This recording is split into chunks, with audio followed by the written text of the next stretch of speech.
Congratulations, Gunjan. Thank you so much, sir. Congratulations for getting your JRF and that too in environmental sciences. Yes, sir. How is the feeling? सबसे पहला तो यही सवाल है कि how is the feeling after getting a JRF? Sir अभी तो ऐसे थोड़ा ग्रास्प कर रही हूँ कि हाँ सच में हो गया है ये अपना। हाँ हो गया है. You have got it. हाँ। You are in that list of 80 students जो इस यस बार सर। पूरे इंडिया में as a JRF select हुए हैं. Thanks to you sir. हाँ नहीं इससे ज़्यादा मतलब मैं कहूँगा कि इसमें सबसे ज़्यादा एफर्ट अगर किसी का रहा तो वो स्टूडेंट का सबसे पहले होता है. आपने वो मेहनत करी है. I have just guided you the path. तो congratulations to you and congratulations to your father and mother and yes all sir. Your dear and dear ones who supported you through this journey. और मुझे लगता है कि mummy papa भी उतने ही खुश होंगे. सर बहुत ज्यादा खुश है। आप नहीं हो गया? नहीं मैं हद तो से हूँ। ज्यादा खुश हूँ. मेरे से भी ज्यादा मम्मी खुश है। बहुत मतलब और मुझे लगता है कि किसी भी मतलब एज अ सन और अ डॉटर मतलब जब हम अपने जिंदगी में कुछ ऐसा करते हैं, कुछ भी ऐसा करते हैं एक्स वाई जेड, और उनसे जब मम्मी पापा का हमारा जब सीना चौड़ा होता है तो वो खुशी जो हमें मिलती है ना उसके बाद जब उनके चेहरों पर खुशियां दिखती हैं तो that is a different thing. और यस सर। आई थिंक वो अभी आप देख पा रहे होगे अपने मॉम और डैड के चेहरे पे. सो गुंजन सबसे पहले तो आज के इस सक्सेस स्टोरी के माध्यम से I would like you to introduce yourself to the entire forte, I would say, to the entire cohort of those people who are aspiring further in the field of environmental sciences or UGC NET. तो सबसे पहले आप अपने बारे में कुछ बताओ and then we'll be starting. My name is Gunjan Chaudhary and I am from Rajasthan, Jaipur. तो Okay. जर्नी ये रही मेरी कि मैंने पहले मास्टर्स किया बॉटनी में, Okay. लेकिन फिर मुझे पता नहीं बाद में ऐसे उसमें इंटरेस्ट नहीं आ रहा था। And that फिर was in मुझे दैट वाज इन, मैंने कब किया था, 2022 के बाद, मतलब ये 2 साल पहले। अभी मेरी मास्टर्स ऑन गोइंग है एनवायरमेंटल साइंसेस की। okay, okay. तो फिर मैंने बीच में ही मेरा ऐसे हो गया कि नहीं इसमें नहीं हो पा रहा, इंटरेस्ट नहीं आ रहा। तो Hmm. फिर मैंने, जैसे मेरे रिलेटिव्स भी हैं जो इसी फील्ड में है, तो मैंने उनसे भी पूछा तो सबने साफ मना किया कि नहीं, ये डिसीजन तुम्हारा सही नहीं है कि तुम वापस मास्टर्स करोगी या तुम सब्जेक्ट चेंज कर रहे हो। पर पहली बार मैंने लाइफ में ऐसा था कि मैंने पहली बार जो खुद से डिसीजन लिया कि नहीं, ये मैं भले ही सब कुछ भी कहे, मैं खुद के हिसाब से ये मैं कर रही हूँ तो देखी जाएगी जो भी होगा। तो फिर मैंने मास्टर्स में साइड बाय साइड एडमिशन ले लिया एनवायरमेंटल साइंसेज में, और प्रिपरेशन भी स्टार्ट कर दी। और फिर सबसे पहले ही मैंने अड्डा 24/7 ऐप पे मतलब 1 साल का सब्सक्रिप्शन लिया था, क्योंकि था कि थोड़ा अभी नया सब्जेक्ट है तो बेस बनाने के लिए 6 महीने तो चाहिए, और फिर अपन टारगेट करेंगे आगे जेआरएफ के लिए। तो वही मैंने किया, पहले 6 महीने तो बेस क्लियर किया, फिर उसके आगे मैंने फिर और डीपर अंडरस्टैंडिंग करी आगे के 6 महीने। तो सेकंड अटेम्प्ट में I got qualified in JRF. Okay, तो मतलब आपने कहा कि अड्डा 24/7 से आप जुड़े and hmm. Change your life right. And उसके पहले तुम्हारी ये निजी डिसीजन भी थी कि I am gonna hmm. Choose this field that is environmental sciences. मेरा आपसे सवाल है कि गुंजन अड्डा 24/7 से आप कब जुड़ते हो? Sir to be honest with you, जब मैंने ये डिसीजन लिया था ना कि मैं स्विच कर रही हूँ, तो घर पे किसी को बताया भी नहीं था। हम्म. तो मैंने सब साइट्स पे देखी भी थी कि किस पे क्या रेंज है, प्राइजेस क्या है, सब कुछ देखा। तो ऐसा भी सबसे, देखते हैं.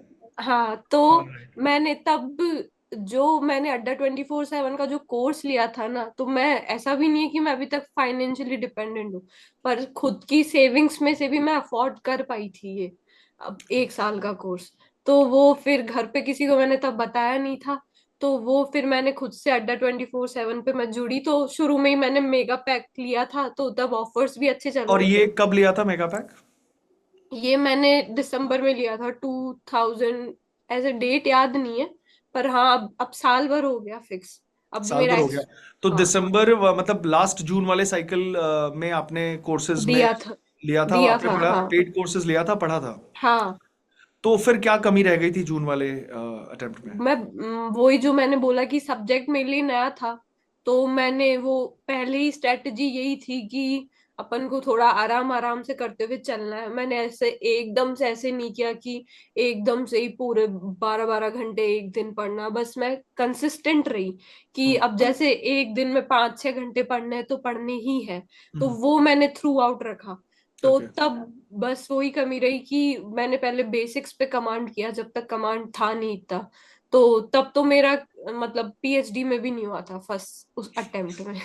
और अभी फिर सेकंड में सीधा जेआरएफ हो गया। मुझे याद है कि जिस दिन एग्जामिनेशन हुआ था एंड उसके एक दिन बाद ही तुमने वो कहा, जब प्रोविजनल आंसर कीज आए थे, हाँ। You called me up and said कि सर ये मेरा पासवर्ड है, ये मेरा रिजल्ट है, आप प्लीज हम्म। देखो। तो आई रिमेम्बर दैट डे। तो गुंजन, क्या डिफरेंस तुम्हें नजर आ रहा था आफ्टर गिविंग दिसंबर एग्जामिनेशन और वो डिफरेंस जो तुमने जून के वक्त दिया था? क्या अंतर आपको दिखा कि उस समय एग्जामिनेशन दे के आए थे तो क्या तुम्हें लग रहा था कि हाँ मैं पीएचडी भी नहीं मिलेगा, और इस तब बार जब दे के आए तो तुम्हें क्या लग रहा था? तब रियलाइज तो हो गया था कि अगर ज्यादा से ज्यादा या तो पीएचडी मिल जाएगा, इससे ज्यादा कुछ नहीं। तो at that time I scored 124 और पीएचडी की कट ऑफ थी 130 से थी। हम्म। तो वो भी नहीं मिला। पर तब इतना मैंने माइंड नहीं किया क्योंकि था कि अभी अपन ने 100% नहीं दिया है अपना। तो कहीं ना कि कहीं हम जानते थे कि वी हैव, दिस हाँ। Was not my best shot, right? Hmm. I believe are 24/7 से तो आप जुड़ गए एक साल पहले। हम्म। अमित से मुलाकात कब हुई? 6 महीने पहले। 6 महीने पहले, अडर 24/7 के यूजीसी चैनल पे ही। हम्म। तो वो मुझे याद है कि लास्ट जून अटेम्प्ट के 15 दिन पहले मैंने एक 12 घंटे की सेशन ली थी। Hmm. Just I was new to this UGC, my own channel too. उस 12 घंटे के सेशन से उसको देखा था तुमने? देखा था उससे फायदा लास्ट हुआ था? मोमेंट पे। हाँ। फायदा हुआ था? तो ऐसा लगा कि हाँ इसे पढ़ना चाहिए? तभी तो फिर मैंने अब ऐसे एक तरीके से तो मैंने 6 महीने में पूरा वो कोर्स तो कंप्लीट कर लिया था। पर फिर मेरे को जब आपकी जो स्ट्रेटजीज मैंने देखी पढ़ाने की, तो मुझे हुआ कि 6 महीने एक बार वापस क्लासेस कंटिन्यू रखनी चाहिए ऐसे। तो फिर मैंने वापस फिर सारी आपकी क्लासेस में थ्रू आउट में देखती थी। आपने जून वाले अटेम्प्ट के लिए भी पढ़ाई करी थी पहले? हाँ प्रॉपर? पर हाँ। और फिर इतनी आपने नहीं की थी। इतनी नहीं की थी? हाँ। मतलब आप मानते हो कि कहीं ना कहीं मेरी गलती थी, राइट? हाँ। और दिसंबर वाले अटेम्प्ट में जब मैं आया तो मेरी मेरे साथ एक प्रॉब्लम ये है, जो मैं प्रॉब्लम कहो या इसे पॉजिटिव साइड कहो, कि मैं when I am in paid class तो आपने भी देखा होगा कि मैं रेगुलरली एक एक बच्चे से पूछता रहता हूँ, तुम्हें समझ में आया, तुम्हें समझ में बार आया, बार। हैव यू हाँ। गॉट इट और नॉट, बताओ फिर से, एक एक बच्चे रिस्पॉन्ड हम्म। करो and then I move to the next. तो मतलब ये अपने सेटिस्फैक्शन के लिए मैं पूछना चाहता हूँ कि कोई डिफरेंस दिखा? पहले भी आपने पढ़ा होगा, फैकल्टी से पढ़ा होगा, फिर मैंने पढ़ाया, तो मेरे स्ट्रैटेजी में कुछ नया आपको दिख रहा था? सर आप जिस कॉन्फिडेंस से पढ़ाते हो, और सबसे आपकी जो अच्छी चीज मुझे ये लगी कि मुझे शुरू से थोड़ा कॉन्फिडेंस कम रहा है खुद पे, पता नहीं क्यों। पर जब आप ऐसे बोलते थे ना कि ये बता रहा हूँ, ये कर लो, तुम्हारा आराम से हो जाएगा। तो मेरे को ऐसे था कि हाँ हाँ ये कर लिया, ये कर लिया, अब हो जाएगा, सर बोल रहे हैं तो हो जाएगा। तो तो बस हुआ ना? मैंने वो फॉलो किया। हाँ। I believe from the very first day in every unit, in every topic में एक बात तो कहता था कि ये कह रहा हूँ ये कर लेना। हम्म। मैं थोड़ा बस सा वो मैंने किया। डोमिनेटिंग रहता और हूँ अपने पेड हाँ। सेशंस में, I know, but I guess उसका फायदा आज रिजल्ट के रूप में आपको मिला है। पेड कंटेंट जो मैंने प्रोवाइड करी थी, आई रिमेम्बर बीच में काफ़ी तबीयत भी थोड़ी मेरी ख़राब हो गई थी, हम्म। बट फिर भी आई यूज टू टेक क्लासेस। और यूजीसी में आपने पहले भी पढ़ा होगा या फिर अपने दोस्तों से भी सुना होगा, कभी आपने नहीं देखा होगा कि कोई टीचर लिख के पढ़ा रहा है यूजीसी में, हाँ। राइट? हर जगह पीडीएफ्स दे दिए जाते हैं, नोट्स दे दिए खुद जाते के हैं। पर्सनल नोट्स अलग और जो बाद वाले नोट्स अलग, कि भाई रेफरेंस नोट्स अलग, ये अलग, तो सारा कुछ करके। तो कंटेंट के ऊपर आपका फीडबैक क्या होगा? और मैं चाहता हूं कि ये बात सिर्फ आप अपने लिए ही नहीं, पूरे मतलब इस कोहोर्ट के लिए बताओ कि how is the content of Adda 24/7 when it comes to environmental sciences? Sir बहुत सही। मैंने कोई बुक किसी का दूसरी ना कोई बुक परचेज की अलग से, ना कुछ किया। क्या कभी अमित ने अपने पेड क्लास में, यानी कि मैं, कभी किसी को सलाह दी कि ये किताब ले? हाँ, नहीं, आपने बोला कि ये फर्स्ट पढ़ डे लो। से, राइट? बोलो हम्म। बोलो बोलो, आई ये वांट टू पढ़ here low, it from your ये साइड। भाई मैंने, वो दिखता ही था कंटेंट में कि आपने इतनी जगह रेफरेंस है, केस स्टडीज भी हैं, सब है, तो वो खुद से हम कोई बुक को रेफर करके करते तो भी वो क्वालिटी नहीं मिल पाती। Because environmental sciences is a dynamic subject. It includes varied subjects, right? Interdisciplinary subject है, हम जानते हैं.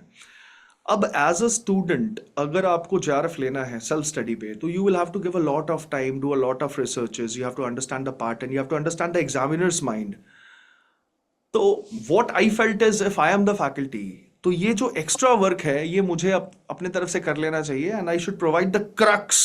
इसलिए मेरे सेशन भी एक अल्ट्रा क्रक्स वाले हुआ है. हम्म। और जो वो लास्ट में आपने जो वो एक पीडीएफ दी थी, वन लाइनर्स, क्रक्स, हाँ, वो बहुत अच्छी थी। है ना? अच्छा, so content of Adda 24/7 in EVS is best. Yes can we say that?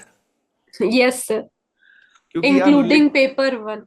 हाँ बिल्कुल, paper one is our core, तो वो तो है ही, और वो मैंडेटरी है. पेपर वन के सब्जेक्ट्स में सारे फैकल्टीज से भी आपको प्रॉपर इंफॉर्मेशन टाइम पे मिला होगा. And last but not the least एक सवाल और है, और वो बहुत ज़रूरी सवाल है.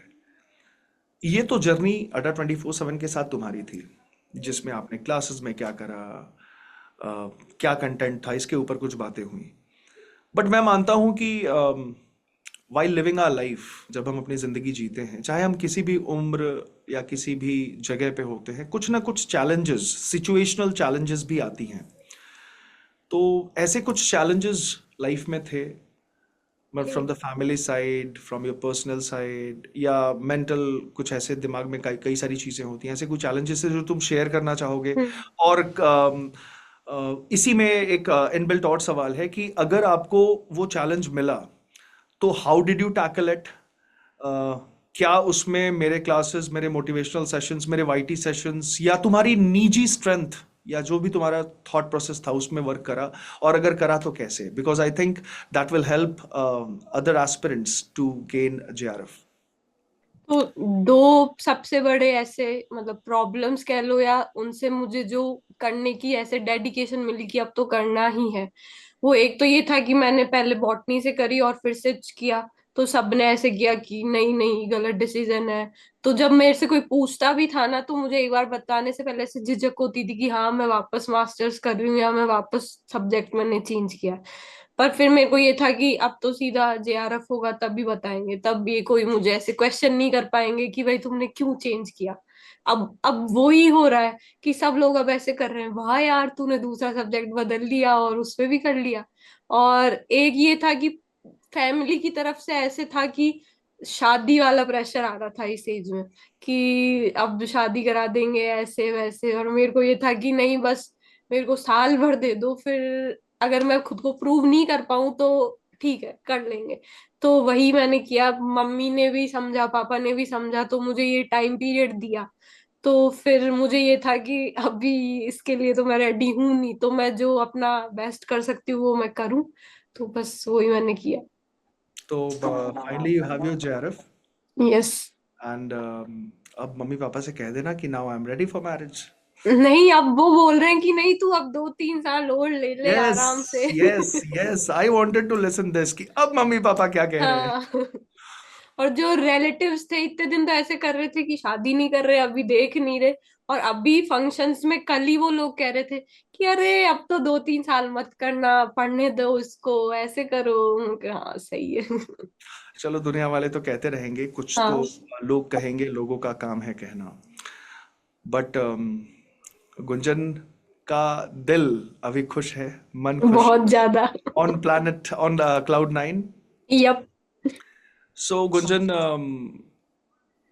एग्जामिनेशन कई आते रहेंगे, जर्नी तुम्हारी स्टार्ट हुई है, आई वुड से. अब तक एक पहला पड़ाव था जिसको हमने पार किया, और तुमने बखूबी साथ दिया, बहुत अच्छे से मेहनत करी, and finally you got your JRF. I am very yes happy, my team is very happy. And मैं ये चाहूँगा कि आप अपने पेरेंट्स के साथ सेलिब्रेशंस पे ज़रूर आएँ. Your yes sir. Presence is mandatory. And most importantly, what would be your final suggestions to those aspirants जो कहीं ना कहीं अभी किसी चैनल पे किसी यूट्यूब लिंक पर अभी टिके होंगे और ये सोच रहे होंगे या फिर अभी भी रेकी कर रहे होंगे कि कहाँ पढ़ें कैसे पढ़ें? क्योंकि मेरा देखो एक थॉट प्रोसेस है और वो मैं शुरू से बोलता आया हूँ, हमेशा से बोलता आया हूँ, कोई किताब आपको नहीं पढ़ना, जो मैं पढ़ा रहा हूँ वो पढ़ो, वहीं से रिजल्ट बनेगा। और एक बात मैं ये भी कहता था कि अगर आपको जेआरएफ में आना है तो आपको वाइडर कंटेंट नहीं पढ़ना, उतना ही पढ़ना है जहां से सिलेक्शन होगा। क्या इस बात पे मैं सही हूं? नाउ यू बहुत आर अ ज्यादा। JRF, I think you should comment on that. Yes क्या? सर। हाँ, बोलो बोलो, आई वांट टू लिसन। मैं पूरी तरह एग्री करती हूँ कि जो जो मतलब सबसे ज्यादा हेल्प मुझे किया पीवाईक्यूज ने, और जो आपने स्पेशली जो वो 500 पीवाईक्यूज के जो सब 24 करवाए घंटे थे। में पैर के नट हाँ। बोल्ट्स बाहर हो गए थे। हाँ। पर सर अब रिजल्ट आपके सामने है, कितने बच्चों का सिलेक्शन हुआ है। हाँ, मतलब I am very proud to say कि मतलब it was my first cycle, मेरे लिए भी पहला ये मेरा एग्जाम था। और I am very happy, I will not say कि I am not happy, I am very happy कि in my first attempt I gave 5 JRFs and तुम्हें भी बता दूं, I we have more than 35 NETs, more than 35 NET क्योंकि is group पे इतने messages आ रहे थे कि भाई हाँ net qualified, PhD qualified, JRF के भी आ रहे थे, तो वो रिजल्ट्स तो वहां सो से दिख गुंजन, रहे थे। अब तुम्हें मौका मिलेगा तो कभी सजेस्ट करोगे कि नहीं किसी को अडा 24/7 के लिए? सर तुम्हारा क्या कहना है कि ऑब्वियसली। मतलब भारत में अगर किसी को, पूरे इंडिया में आई वुड से कि if anybody wants to aspire his dream for his JRF और UGC NET, should you or should he or she refer to Adda 24/7? What's your definitely sir, कोई without any doubt I would suggest Adda 24/7। और इसके major reasons क्या आप बताओगे? मतलब वो अगले भी सुनेंगे ना, तो आपके क्या पॉइंटर्स हैं कि हाँ इस वजह से आप ज्वाइन करो? What was your overall experience, अगर मैं 2-3 पॉइंट्स में आपसे पूछूं? पहला, आप जैसी फैकल्टी इंक्लूडिंग पेपर वन। दूसरा, कि इतना रीजनेबल है, जैसे मैंने कहा कि मैंने खुद से अफोर्ड किया था, पेरेंट्स से भी पैसे नहीं मांगे थे, खुद की सेविंग्स में से ही मैं अफोर्ड कर पाई थी। तो हमारा टैगलाइन ही है कि Adda 24/7 is there to provide quality education at an affordable price. तो यस। आपने बताया कि अफोर्डेबल था, हाँ, क्वालिटी से पूर्ण था ना ये? क्वालिटी से पूर्ण था। नहीं तो सब कोई कईयों की मेंटेलिटी ऐसे होती है ना कि ये वाला महंगा है तो शायद यहाँ अच्छा पढ़ा रहे होंगे, पर वैसा कुछ नहीं था। मतलब उससे उन टीचर्स को भी अगर अपन यूट्यूब पे देखते हैं ना, जो दूसरी कोचिंग्स में पढ़ाते हैं, और आपके लेक्चर्स देखते हैं या पेपर वन के लेक्चर्स देखते हैं, तो डिफरेंस वहीं से ही नजर आ जाता है कि क्वालिटी एज क्या अ है करके। स्टूडेंट, एज अ स्टूडेंट आपको नजर आया था? हाँ आराम से। मतलब मैं अभी पॉइंट आउट ज्यादा नहीं करना चाहूंगी, पर उनके तो प्रोनाउंसिएशंस भी मुझे थोड़े कम अच्छे लगते थे, इंग्लिश वाले भी। तो ऐसे करके मुझे। Getting your point, getting your point. हाँ। मतलब कुछ कभी एक्सपीरियंसेस पास्ट की खराब हो जाती हैं, उससे भी मतलब हम्म। हमारे चॉइसेस भी कभी कभी खराब हो जाते हैं, जिससे कभी सफलता में थोड़ी देरी लग जाती है। बट आई बिलीव जो तुमने खुद के लिए डिसाइड किया कि नहीं, अब बॉटनी से एनवायरमेंटल साइंसेज, जो तुमने खुद की डिसीजन ली वो काफ़ी सही थी। हम्म। मुझे चुना वो भी सही निकला, and finally you have your JRF. Yes sir. Thank you so much Gunjan for joining and sharing your success story. And मैं बहुत ही खुश हूँ, बहुत ज़्यादा खुश हूँ, क्योंकि तुमसे ज़्यादा मेरा ये रिजल्ट है। मैं इतने खुशी के साथ ये कह रहा हूँ। जितनी मेरी ये सक्सेस है उससे ज्यादा आपकी है सर ये। बिल्कुल। एंड इससे भी ऊपर मैं उस प्रभु रब अल्लाह, जिस भी रूप में हम जानते हैं, उसका शुक्रगुजार हूँ। और मोस्ट इम्पॉर्टेंटली मम्मी पापा के चरण ज़रूर छू लेना, आप छू जरूर चुके सर। होगे, और मेरा भी प्रणाम उनको कहना। Okay sir. Thank you so much for connecting. It was very nice speaking to you. And make sure कि you are meeting the entire team on the yes celebration. Sir. I'll be sending you the invitation from our team. Okay sir. Thank you, Gunjan. Thank you. Thank you so much.